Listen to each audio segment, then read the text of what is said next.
et qui a été due en fait à une coupure générale, d'abord avant tout sur la ville de Tanda et ensuite personnellement sur mon domicile qui lui avait subi des saccages dans la journée. J'aimerais, avant de commencer, dire que cette interruption, je pense qu'elle est salvatrice puisque l'apparition du quotidien Fraternité. Voilà, yes, yes. Avec Bonjour mesdames et messieurs, chers militants du PDCI. Je tenais avant tout à m'excuser pour l'interruption faite hier au cours de mon interview. Interruption due au fait qu'il y avait une coupure d'électricité sur la ville de Tanda et après plus particulièrement sur mon domicile qui lui avait subi des saccages dans la journée. Et je dirais que cette interruption est salvatrice dans ce sens où la parution de ce matin du quotidien Fraternité Matin a permis de dévoiler ce que j'appellerais la grande manipulation. Et je commencerai justement par cette parution. Il est écrit ce matin que le domicile du sieur Kwasi Adjumani aurait subi une attaque, ce qui est absolument faux parce que les faits sont les suivants. Dans la journée du lundi, j'étais à Daoukro lorsque j'ai été appelé à plusieurs reprises par des militants qui indiquaient qu'ils étaient séquestrés chez eux, molestés et envoyés à des destinations inconnues. J'ai sur ce fait interpellé le commandant de brigade pour lui signifier les faits qui se passaient. Je suis rentré le lundi aux environs de 2h, 3h du matin de Daoukro. Suite à ça, le lendemain matin au réveil, on m'informe encore que les militants continuent de subir encore des attaques et plus particulièrement, par exemple, l'un de mes propres petits frères qui a été molesté. À la suite de ça, je me rends chez Madame le Préfet au fin de justifier assez rapidement que ce qui se passe et surtout lui donner tous les éléments d'information. En arrivant chez Madame le Préfet, je constate qu'il y a des manifestants devant la préfecture qui manifestaient et qui, bien évidemment, réclamaient la victoire de leur parti, qui est le PDCI. Après entretien avec Madame le Préfet, il est demandé que tous ces militants partent plutôt sur mon QG, qui est un site privé, et automatiquement, ce qui est fait par les militants, accepté par les militants, ici rentre. En y arrivant, ils continuent de constater que, en y arrivant, ils constatent eux-mêmes directement que là encore, on leur apprend plutôt que mon père est séquestré au domicile de mon directeur local de campagne. Et ce directeur local de campagne, il faut le préciser, a son domicile qui est situé, je dirais, aux encablures du domicile du sieur Kwasi Adjumani. Et bien évidemment, je repars chez Madame le Préfet et je lui signifie que mon père est en train d'être séquestré et molesté à ce domicile du directeur local de campagne. De là, je me rends au commissariat de police et je demande l'intervention des forces de police afin d'aller et d'essayer de défendre mon père. Face, je dirais, à une forme de réticence que j'observais au commissariat de police et vu l'urgence, je décide d'y aller moi-même. Et donc, en y allant, bien évidemment, pour le fils que je suis, il est bon, quoi qu'on dise, et je pense que ce sera fait par tout fils, d'aller, si son père se retrouve en danger, d'aller essayer de l'aider.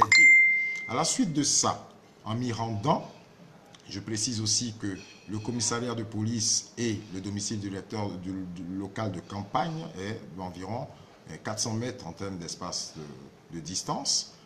En y allant, 100 mètres plus tard, après le commissariat de police, je trouve en face de moi une bande de jeunes armés de gourdins, bouteilles, machettes, pistolets et kalachnikov, tous en civil, et criant « on va tuer vraiment ». Malgré ça, je continue d'y aller. La police, à ce moment-là, passe, intervient et commence à lancer des gaz lacrymogènes sans aller justement au domicile pour essayer de sortir mon père. Et donc, je continue à y aller et je précise tout ceci à pied. Et en arrivant au domicile, je constate que le domicile a été caillassé totalement. Le directeur local de campagne, lui, totalement molesté. par un sieur Alexis, qui lui serait l'un des chauffeurs du sieur Kwasi Adjoumani. Et donc, à la suite de ça, on essaye de transporter le directeur local de campagne directement au commissariat de police. En y allant, on reçoit des projectiles avec bien évidemment des slogans tels que « Tu es vraiment, tu es vraiment ». Et malgré ça, on continue d'avancer. Plusieurs personnes, pendant, je dirais, cette marche-là pour se rendre au commissariat de police avec la personne blessée et molestée, se retrouvent là encore blessés par des projectiles. On finit par arriver sous la pluie, je dirais, des gaz lacrymogènes au commissariat de police. Pendant que nous y sommes, on nous apprend là encore que mon domicile est en train d'être saccagé, que ma femme, mes belles-sœurs, et je dirais leurs enfants et tous les visiteurs qu'on avait ce jour-là à la maison, c'est-à-dire dans la journée de mardi, eux aussi y étaient séquestrés. Et donc, je demande encore à la police d'y aller. Et là, je dirais heureusement, ils essaient d'y aller assez rapidement. Bien évidemment, après leur arrivée, on constate que tout le monde, la devanture de mon domicile est totalement saccagée. Et on nous apprend au moins que, je dirais, ma famille, au moins, est en sécurité, puisqu'ils ont pu parler aux officiers de police et aux officiers de gendarmerie. Suite à ça, il faut savoir que tout de suite, partout, que ce soit à Bandoukou, que ce soit la rumeur allant très vite, il a été diffusé qu'il y a eu atteinte à ma vie. Et donc, partant de là, toutes les localités ont commencé à déferler sur la ville de Tanda. J'ai dû, bien évidemment, en expliquant qu'il fallait très rapidement arrêter cette déferlante de violence qui pouvait arriver, j'ai demandé au commissariat de police que j'allais aller au-devant de ses parents, de sorte à ce qu'ils n'arrivent pas à atteindre la ville de Tanda et à apaiser tout le monde. Ce qui a été fait dans la journée d'hier. Dommage d'apprendre ce matin dans le quotidien Fraternité Matin que c'est plutôt le domicile, je dirais, qui est de Kwasi Adjoumani qui lui aurait subi une attaque. C'est quand même, je dirais, incroyable et absolument pas possible, dans ce sens où nous sommes tous à Tanda, j'y suis actuellement. Le domicile de Kwasi Adjoumani n'a absolument rien subi. Par contre, moi, mon domicile, oui. J'ai des militants qui sont blessés. Je m'étonne que justement quelqu'un qui aurait subi dispose d'aucune photo qui montrerait que son domicile a été cassé, ne dispose d'aucun blessé qui ait porté plainte. Nous avons que des blessés dans nos rangs militants. Et donc, c'est bien nous qui avons subi ces jets de pierres et de projectiles. Et moi, comble, je dirais, absolu, c'est que moi, tous mes témoins sont effectivement les autorités de police, de gendarmerie et madame le préfet qui ont suivi avec moi, je dirais, ces événements journaliers. 13 octobre, comme tout le monde le sait, et durant cette phase électorale, il faut savoir que dans la journée de samedi, j'ai été empêché à plusieurs reprises d'avoir accès, moi, candidat que je suis, dans des bureaux de vote, ce qui est d'une telle incongruité. J'ai interpellé les responsables locaux de la CEI et je n'ai pas eu de suite à ces faits. Malgré ça, on a continué d'essayer de travailler et on a constaté que beaucoup de nos représentants ont été empêchés d'avoir accès au bureau de vote. Aux environs, après les votes, aux environs de 20 h, nous avons commencé à réceptionner un peu les résultats. Aux environs de 3 h du matin, je dirais, avec 70% des bulletins de vote quasiment disponibles, nous étions à plus de 9308 voix de différence. Et là, nous attendions l'effectivité des bulletins de vote pour nous assurer de notre totale victoire, bien que les chiffres avancés déjà par les quelques représentants et les quelques informations que nous avons pu avoir sur les représentants qui n'ont pas eu accès, mais qui ont essayé de se mettre à côté pour obtenir les résultats comme ça avancés, que nous étions bien en avance et nous étions en avance de plus de 10 000 voix. Aux alentours de 3h30, le sieur Kwasi Adjoumani, constatant que justement sa défaite était perçue, a décidé de faire une tournée dans la ville pour annoncer déjà sa victoire. À ce moment précis, j'appelle, je dirais, mes représentants dans la ville de Bandoukou, puisqu'il faut savoir que moi je suis situé à Tanda, qui est à 50 km de Bandoukou. J'appelle les représentants à Bandoukou pour savoir s'ils étaient à disposition de tous les PV pour nous donner la certitude des chiffres que nous avions. à ce moment précis, je n'ai aucune information, je n'arrive pas à savoir où se trouvent ces représentants. J'apprends aux environs d'abord de 5 heures du matin, nous étions, dans le convoyage des urnes. Nous découvrons à cette heure-là un domicile qui servait un peu, je dirais, de domicile pour intervertir de fabrication de PV, pour intervertir les résultats. Nous appelons encore la CEI qui, elle, n'intervient pas. À la suite de ça, nous décidons donc de nous rendre à Bondoukou et c'est à ce moment-là que nous apprenons qu'à 5 heures du matin, celui qui était censé être mon premier vice-président sur la liste, M. Kosono Honoré, était en compagnie de M. Adjoumani et a signé, soi-disant, un PV reconnaissant notre défaite. Et ceci, je précise, sans que moi-même, le candidat, j'en ai été informé et que je n'ai mandaté aucune personne. Nous nous rendons donc à Bondoukou pour signaler tous ces faits. Et à Bondoukou, on nous précise que la phase va devoir plutôt aller au niveau de la chambre administrative. Nous étions à ce niveau-là quand, comme je disais tout à l'heure, lundi, j'ai dû me rendre à Daoukro. Mais je me pose certaines questions, puisque là, aujourd'hui, la communauté internationale, je pense, doit être totalement saisie, puisqu'il est porté, effectivement, aujourd'hui, atteinte à ma propre personne, et je dirais plutôt, je suis en déficit de sécurité dans le sens où le sieur Kwasi Adjoumani m'expose comme étant membre d'une bande armée. Et depuis quand, en sortie d'une élection, quand vous estimez que vous êtes le gagnant, vous devez plutôt être adulé par votre région. Mais comment se fait-il que vous dites que vous êtes gagnant et qu'il n'y ait aucune manifestation de soutien même à cette victoire, alors que justement, le peuple du Gontro qui sait qu'il a voté, porte plutôt soutien à leur fils que je suis et à la liste PDCI que je conduisais pour bien indiquer c'est cette liste-là qu'elle supportait. Et aujourd'hui, on nous affiche de très peu recommandable.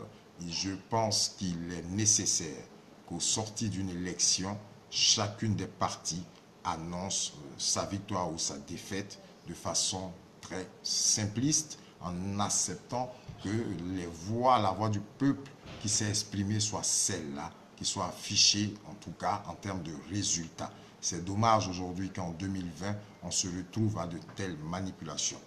Pour les chiffres, sachez que 7423 voix d'avance, ce qui nous donnait au total 10 800 voix d'avance en totalité. Pour le moment, je peux affirmer que nous allons continuer à rester sur la procédure puisque nous sommes le PDCI, un parti, je dirais, légal, soucieux de ses militants. Jamais nous allons exposer nos militants et bien évidemment, nous allons suivre les voies légales pour nous permettre de nous ramener cette victoire qui a été exprimée dans les urnes. Et j'ose croire que l'État dans lequel nous sommes va nous suivre dans ce droit de justice qui est nécessaire et qui doit s'exprimer afin que le peuple sache que l'État travaille pour lui, je dirais. Merci, mesdames et messieurs. Il faut revenir sur les chiffres. Sur les chiffres. Il faut revenir sur les chiffres. Sur les chiffres. Je disais tout à l'heure donc que pour les résultats, nous avions sur le département de Transua, nous avons 877 voix d'avance. Sur le département de Koulfao, 2810 voix d'avance. Sur le département de Tanda, nous avons 1580 voix d'avance. Sur le département de Sandégué, nous avons 1890 voix d'avance. Et sur le département de Bondoukou, 7423 voix d'avance. J'aimerais souligner que, en observant les chiffres promis, et je dirais diffusés plutôt par la CEI, il faut faire tout juste une petite remarque en disant, prenons par exemple la commune de Bondoukou, où il est fait constat que pour la commune de Bondoukou, le taux de participation à la commune est totalement différent au niveau de la région. Vous imaginez, c'est comme si quelqu'un rentrerait dans un bureau de vote ou au niveau de la commune, où il faut qu'il vote pour la mairie et pour la région, et en fait se retrouve à voter que pour la commune et pas la région. Et il me semble que moi, j'ai voté à Tanda, et donc dans la commune et dans la région, et il me semble que dans tous ces bureaux de vote, il y avait bien les deux urnes qui étaient disponibles, la commune et la région, et donc le taux de participation à ce niveau-là devrait être en égalité et conforme, en tout cas sur le territoire ou l'espace de la commune. On a décelé aussi, je dirais, comme je disais un peu, cette machine à intervertir les résultats. Et je m'étonne que mon premier vice-président, entre guillemets, ait pu signer un PV sans m'en informer. Une vidéo est passée hier dans laquelle le sieur Kwasi Adjumani expliquerait, lui, qu'au soir des élections, je dis bien au soir des élections, déjà à 20 h, M. Kossoni Honoré aurait appelé la direction et aurait déjà dit à la direction du PDCI, il faut savoir que M. Kossoni Honoré est le coordinateur du Grand Conseil du PDCI au niveau du Grand Trot, et donc lui aurait appelé déjà la direction du PDCI. J'aimerais bien savoir quelle est cette personne au niveau de la direction du PDCI qui a reçu cette information disant que vraiment elle était en perte. Ça, c'est déjà à 20 h, et j'aimerais préciser et prendre à témoin le monde entier qu'à 20 h, aucun candidat ne pouvait savoir s'il avait tel nombre de voix d'avance ou pas à 20 h, puisque à 20 h, vu les distances dans le Grand Trot, c'est une des régions les plus vastes. Nous avons 501 lieux de vote pour 707 bureaux de vote. Il faut savoir qu'il y a des bureaux de vote où vous n'avez pas de réseau, et donc il est impossible, et qui dans la distance pour parcourir 50 km, vous pouvez faire 4 heures de temps minimum en véhicule, et ça je peux vous dire par autre moyen c'est encore peu praticable. Et donc, à ce niveau-là, je me demande comment à 20 h, on peut déjà avoir une estimation de voix pour pouvoir dire qu'on passerait tel candidat ou pas. J'aimerais aussi faire un petit rappel dans les dires de ce que M. Kwasi Adjumani a dit hier. Il a précisé que déjà, aux législatives, il m'aurait battu de plus de 900 voix d'écart. Je comprends maintenant comment les chiffres sont doublés, puisque l'écart affiché officiellement par la CEI était de 596 voix. Et donc voilà, je comprends pourquoi aujourd'hui, comme je dis, les chiffres sont doublés. Et il a aussi précisé que Bondoukou faisait 70% de l'électorat. C'est totalement faux. Bondoukou fait 50% de l'électorat. Voilà les précisions, des choses qui sont très claires. Et aujourd'hui, les voies de recours seront déposées. Nous disposons de la totalité des PV. C'est vrai que nous sommes déçus d'entendre aujourd'hui qu'un certain nombre de personnes autour de nous, en fait, je dirais, participaient pour l'adversaire. Cela fait pas honneur au grand PDCI, au grand parti que nous sommes, que les personnes à qui le président a donné toute la confiance se retrouvent à 5 h du matin pour signer un PV sans en avoir, je dis, en éveil. Nous vous donnerons toutes les informations pour la suite, je dirais, du contentieux concernant cette élection dans le Grand Tour.